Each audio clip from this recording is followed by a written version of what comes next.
This is part one of our Luke and Logan's PBL project.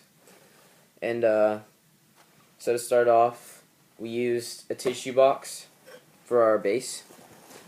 And that was because obviously it's easy to work with. You can cut holes in it pretty easy. It's light, it's common, everyone has tissues. Then next, I used well, first of all, we'll explain how I put it together. I measured the diameter of a marker. We measured the diameter of the marker, and so we knew that that's how big the axle hole was going to be, or it was going to be slightly bigger, so it would have space to spin.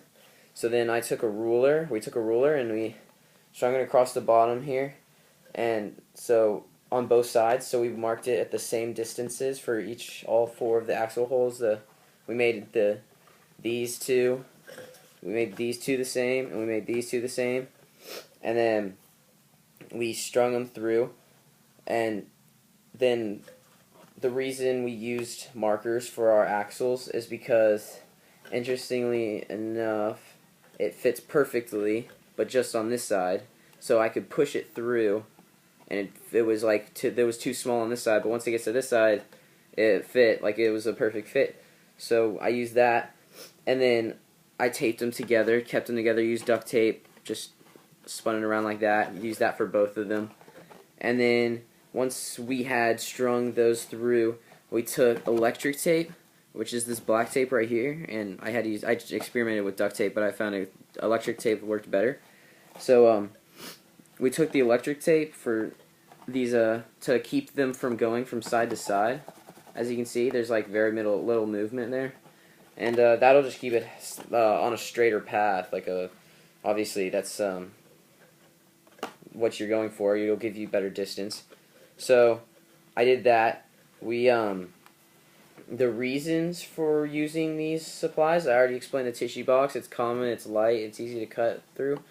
But for the axle, we used a marker because we were thinking ahead, and we knew that in order to stop our car on 3 meters, 2 meters, and 1 meter, we're going to use strings, so that I'm timed to one axle and the other, so that whenever, I'm not going to go into much detail on this video, but whenever it runs out on the front axle, and it'll stop it whenever the string stops spinning. So we wanted a bigger axle, not some tiny little piece of wood or metal or something. We wanted a bigger axle so that when we tie the string to it, it would be easier to work with.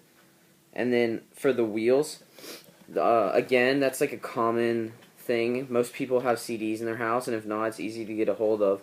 But we took the CDs because they're big, they have a longer circumference, so whenever my finger moves this entire distance, which will be the ground, then this axle is just moving this small distance, so there will be less,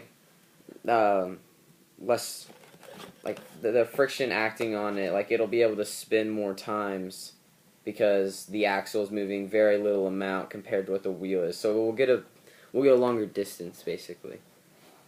And yeah, that's pretty much what we got.